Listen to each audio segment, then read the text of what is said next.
Assalamualaikum warahmatullahi wabarakatuh. Salam dan bahagia Bapak Ibu guru hebat. Pada kesempatan kali ini saya akan koneksi antar materi modul 2.2.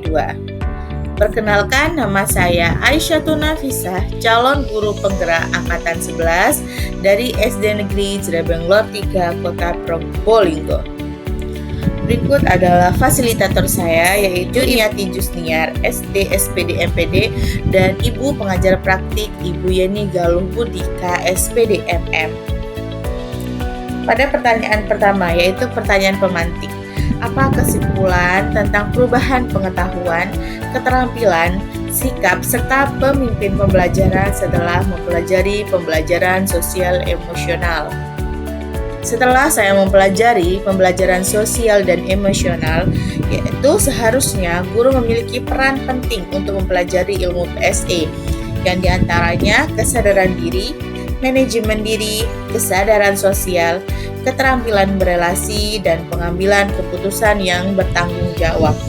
Pembelajaran sosial emosional dikembangkan dengan menggunakan pendekatan kesadaran penuh mindfulness sebagai dasar penguatan 5 kompetensi sosial dan emosional yang akan memunculkan perasaan tenang, nyaman, pikiran menjadi jernih, dan fokus, serta menjadi semangat dalam belajar. Hal inilah guru sebagai pemimpin pembelajaran harus menerapkan kelima KSE agar dapat mewujudkan peserta didik yang berkarakter. Hal ini juga dapat membawa perubahan positif bagi peserta didik, baik dalam sikap, pengetahuan, dan keterampilan.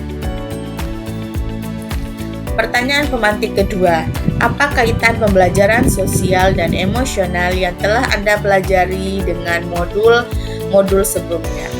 Kaitannya pada modul 1.1 sampai modul 2.2 pembelajaran sosial emosional sangat berkaitan satu sama lain. Di antaranya, kegiatan modul ini berpihak pada murid sehingga dapat menciptakan murid sesuai profil pelajar Pancasila. Adapun kaitan 2.2 dengan 1.1 filosofi KHD, yaitu pembelajaran yang mengutamakan anak. Dalam hal ini, PSE merupakan implementasi pendekatan yang berpihak pada murid. Guru mampu memahami kondisi sosial emosional siswa sehingga murid merasa aman, nyaman dalam pembelajaran. Kaitan pada 1.2 yaitu dalam PSE, seorang guru harus menjadi pemimpin pembelajaran untuk membuat sekolah menjadi aman, nyaman, dan menyenangkan. Kegiatan PSE ini merupakan hal yang kolaboratif dilakukan seluruh komunitas sekolah. Hal inilah yang sesuai dengan nilai dan peran guru penggerak. Adapun kaitan dengan 1.3 tentang visi guru penggerak, yaitu PSE dapat terwujud ketika guru penggerak memiliki visi yang kuat sehingga tercipta murid dengan profil pelajar Pancasila. Dan kaitan antara 2.2 dengan 1.4 yaitu budaya positif, diantaranya PSE sangat penting untuk lingkungan sekolah, terutama untuk murid karena dapat menimbulkan budaya positif di lingkungan sekolah. Dan yang terakhir, kaitan 2.2 dengan 2.1 pembelajaran berdiferensiasi, yaitu PSE sangat erat kaitannya dengan pembelajaran berdiferensiasi karena sama-sama menekankan pada kebutuhan belajar anak yang harus dipenuhi agar menghasilkan murid yang bertanggung jawab. Pertanyaan lanjutan pada nomor 1. Jadi, sebelum saya mempelajari modul ini, saya berpikir bahwa pembelajaran berdiferensiasi saja sudah cukup untuk mengakomodir kebutuhan murid, terutama pada minat mereka dengan penilaian pengetahuan dan keterampilan, sehingga guru fokus untuk membentuk murid sesuai kemampuan dan minatnya.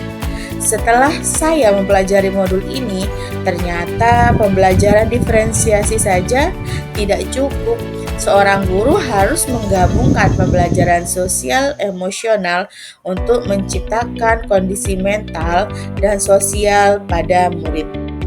Pertanyaan yang kedua, keterkaitan dengan kebutuhan belajar dan lingkungan yang aman dan nyaman untuk memfasilitasi seluruh individu di sekolah agar meningkatkan kompetensi akademik maupun kesejahteraan psikologis, well-being. 3 hal mendasar yang penting yang saya pelajari adalah: yang pertama, saya akan menerapkan 5 kompetensi sosial emosional, yaitu kesadaran diri, manajemen diri, kesadaran sosial, keterampilan berelasi, dan pengambilan keputusan yang bertanggung jawab. Yang kedua, saya akan menerapkan praktik kesadaran penuh, mindfulness. Dan yang terakhir, ketiga, saya akan menerapkan 4 indikator PSE yang berkaitan dengan kelas dan sekolah, seperti pengajaran eksplisit, integrasi dalam praktek mengajar guru dan kurikulum akademik, penciptaan iklim kelas dan budaya sekolah, serta penguatan KSE pendidik dan tenaga kependidikan sekolah. Pertanyaan lanjutan yang ketiga, berkaitan dengan nomor 2, perubahan yang akan saya terapkan di kelas dan sekolah. Yang satu, bagi murid, saya akan memberikan pengajaran eksplisit dalam kegiatan kokurikuler dan ekstrakurikuler. Yang kedua, melakukan integrasi dalam praktek mengajar guru dalam kurikulum akademik seperti melakukan pembukaan hangat, kegiatan inti yang melibatkan murid secara aktif dan penutupan sehingga menimbulkan kesadaran diri, sosial dan emosional yang baik dalam pembelajaran. Dan yang terakhir, menciptakan iklim kelas dan budaya sekolah melalui praktek guru dan gaya interaksi dengan murid dan mengubah peraturan dan harapan sekolah. Bagi rekan sejawat, saya akan menerapkan yang pertama, melalui penguatan PSE pendidik dan tenaga kependidikan di sekolah dengan memodelkan saya sendiri yang menjadi teladan bagi guru atau tenaga kependidikan di sekolah, berbagi praktik baik tentang KSE, berkolaborasi dengan cara memuat komunitas belajar di sekolah, dan mengintegrasikan KSE dalam pelaksanaan rapat guru. Terima kasih Bapak Ibu guru hebat. Akhir kata, tergerak, bergerak, dan menggerakkan. Wassalamualaikum warahmatullahi wabarakatuh.